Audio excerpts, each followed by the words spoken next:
fonctionner la puissance du signal, de sorte à ce que ce petit robot puisse nous retrouver partout où on soit dans la salle, quoi. Donc c'était un petit peu, on va dire, voilà, c'était peut-être un petit peu compliqué à faire en 48 heures, donc on s'est dit bon bah finalement il y a quand même des capteurs dans l'inertie à l'intérieur, donc ce qu'on va faire c'est que maintenant on va vouloir diriger ce petit robot avec ses capteurs, avec ses capteurs.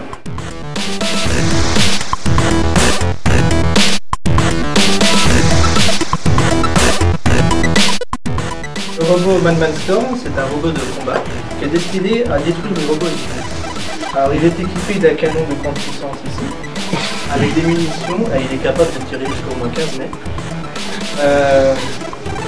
En plus, il y a un capteur ici ultrason pour éviter de se cogner. Alors, pour visualiser la scène, on a ce smartphone. Voilà, ici.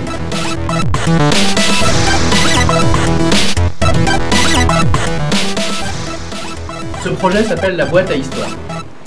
D'ailleurs, on a une petite boîte qui est réalisée d'imprimante 3D qui va contenir à la fois le vidéoprojecteur et la diffusion en fait, des histoires qui vont se trouver là-dedans.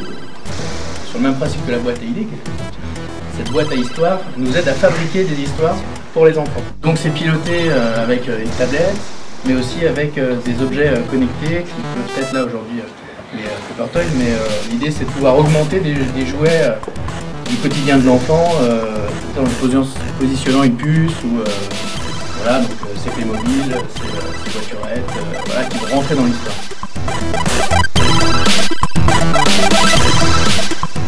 Le nom du projet c'est J-Camera et en fait qu'est-ce que ça fait? Ça prend des photos à distance, tout simplement. L'origine du projet c'était on mettait tout un tas de capteurs avec la boîte de Lego et on voyait en temps réel sur notre smartphone ou de web les résultats des différents sensors. Nous retrouvons tout seul, c'est un petit comme ça avec la caméra. L'idée c'était de travailler sur la reconnaissance faciale, donc avec un dispositif assez simple, on se place devant la caméra, on se prend en photo et si on est reconnu comme étant autorisé à pénétrer dans le système, ouvrir une porte ou déverrouiller la machine à bière, et ben on passe, et sinon on est non autorisé, on passe en rouge.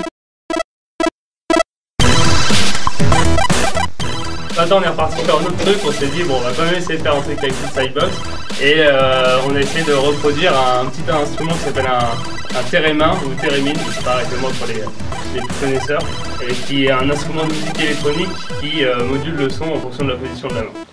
Donc si je rebranche tout ça, je les branche dans le bon ordre, non ça marche tout de suite. Voilà, donc avec la distance, en fonction de la distance à laquelle on est du Sidebox, ça va moduler la fréquence du son.